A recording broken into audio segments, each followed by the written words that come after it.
Welcome back. I'm a 22-year-old female, and I want my 25-year-old male partner back. TLDR. I cheated on my boyfriend by accident. I feel sick to my stomach and hate my friends for telling him.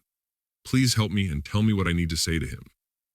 I made a mistake with my boyfriend a few days ago, and I can't deal with it anymore. We were together for 2 years, and I really thought he was the love of my life. In fact, I still do.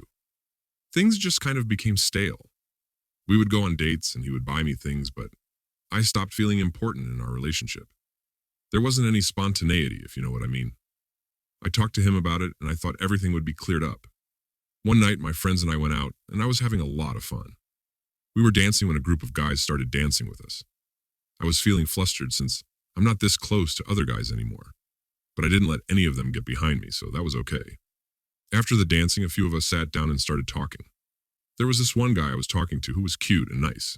He asked for my number and I gave him a fake one. Some guys can be kind of pushy, so I left it at that. I shifted away from him before another guy in the group came up to me. He said he could tell I was in a relationship because I wasn't really mingling like my friends. I talked to him and he mentioned that he had just gotten out of a long relationship. I should have stopped there, but I asked what happened and he told me his ex wasn't exciting him anymore. Things had become a routine for them. I told him that I felt the same way and asked him why he didn't stay with her. He said it was a lot more fun meeting other women. He could do what he wanted with them and didn't have to worry about any kind of attachment. We talked for the rest of the night until my friends and I left. Before we did, he gave me his number. I ended up texting him while on the ride to my friend's house. From there, I told my friends I would get an Uber and go home, but I went to that guy's house. It was nice. He had his own place and a nice car in his driveway. When I got inside, we talked a little more and we ended up kissing each other. Then, after kissing, we had sex. I cuddled with him and was about to leave, but we started kissing again and had sex once more. I fell asleep in his bed. When I woke up the next day, I panicked because I wasn't supposed to sleep over. My boyfriend called and texted me, but I didn't answer. A few of my friends texted me and even called my dad to make sure I was okay. I left and called my dad, telling him I was okay and that I just forgot to charge my phone. When I got to our place, my boyfriend asked if I was all right. I didn't know what to tell him. So I just said, I went to a friend's house after we went out and that I fell asleep there. I hopped in the shower and started crying. I didn't mean to do that last night, and when I got out, he was waiting for me. He told me that my friend had messaged him last night and said I got an Uber home. He had my phone in his hand and said he checked the location and saw my text messages. He asked me if I cheated on him last night, and I started crying again. I told him no and that I would never do that. He didn't say anything to me, he just stood there. I wanted him to hold me, but when I tried to grab onto him, he backed away. He told me to get out before he would call the cops, and I laughed. It's been a few days since then, and I need him back. He was the best thing that ever happened to me. I haven't been eating or sleeping much, and I've skipped my classes. I'm not talking to my friends either. They ruined my relationship. I made one mistake, and this is how it turns out. Does anyone have experience with this? Is there anything I can say to him to get him back or make it up to him? Update. A few days ago, I mustered up the courage to go back to our apartment, thinking maybe there was a chance to salvage what we had left. But I found our apartment empty, save for my clothes and some items that I bought myself. It was like stepping into a horror movie. The place was cold, empty, and damp. All the furniture he had chosen with such care, and our shared memories were gone. It was as if he had erased himself from our home. Literally everything he owned was gone. Furniture, appliances, my laptop, which he had given me as a gift. Even the food in the fridge, which he had stocked up. The place looked stripped down to the bare bones. All that was left in the fridge was a bag of pretzels I had bought myself. Everything he had brought with him when we first moved in together was gone. I panicked and tried calling him, but I couldn't reach him. I was shocked and confused. Did he really have so little care and concern for me that he left me hanging in an empty house? It was as if he had disappeared from the face of the earth. No response, nothing. I'm utterly lost and don't know what to do next. How do I even begin to make things right? Is this even legal? We're both on the lease and shouldn't. I've been warned that if he breaks the lease, it might not be legal. Is it legal for him to take my laptop? I was the one who had been using the laptop, and all my files were on there. I need to retrieve them as well. Does anybody have any advice for me? So I called my ex from a different number. He said he was done with me and that he's moved out, and I shouldn't look for him. He hasn't broken the lease yet, but he will not renew it in May. He refused to budge about the laptop and said he had the bill, so it's legally his. When I said I only needed to copy my files, he said he had formatted it and erased everything, just like he had erased me from his life. So what do I do? Comments.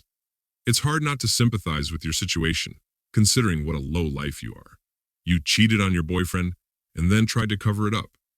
Now you're facing the consequences, and honestly, he has every right to react this way. What your ex-boyfriend did with the apartment and the laptop might not be entirely legal, but it's a clear statement that he wants nothing to do with you. You should probably focus on learning from this experience and working on becoming a better person before jumping into another relationship. Honestly, I don't blame your boyfriend for his extreme reaction. Cheating is a betrayal of trust, and your actions shattered that trust. Taking everything he brought into the apartment might not be legal, but it's a clear sign he's done with you. The laptop issue might need legal advice, but you've got bigger problems to tackle here. Reflect on your choices, learn from them, and maybe in the future, you'll be a better partner. You're ridiculous. Get out of here with your entitlement. Of course, it's not illegal for him to take back his laptop that he gifted you. Go figure. Story 2. I met my husband back in 2000, and over the years, we built a life together. We got married in 2005 and had our son in 2010. It should have been a time of happiness and stability, but somewhere along the way I lost sight of what we had. I allowed myself to be drawn into something I thought was just a friendship. He had been a colleague, someone I had known for a while. We would talk, share stories, and over time our connection grew deeper. I didn't realize how far it had gone until it was too late. When my husband confronted me, I couldn't deny the truth any longer.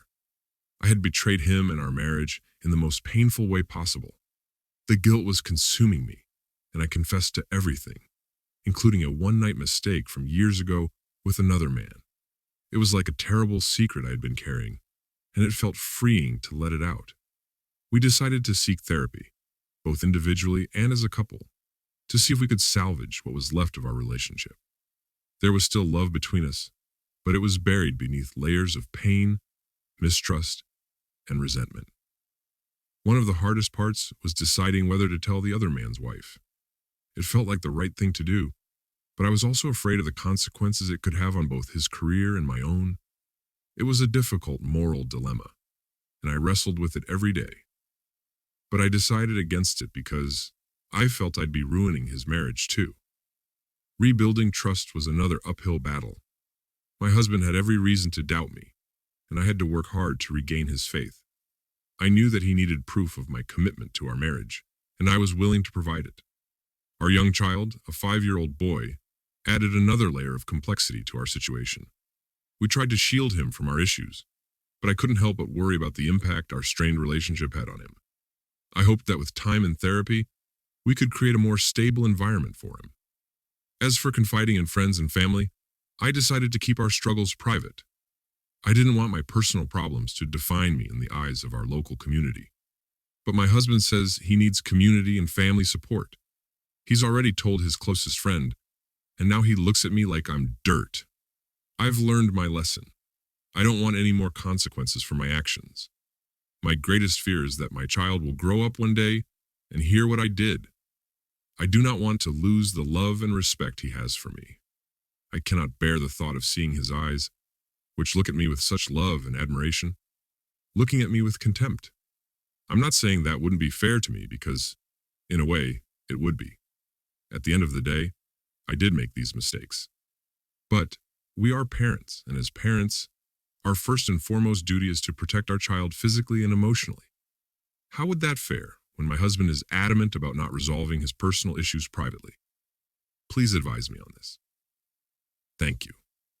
Comments.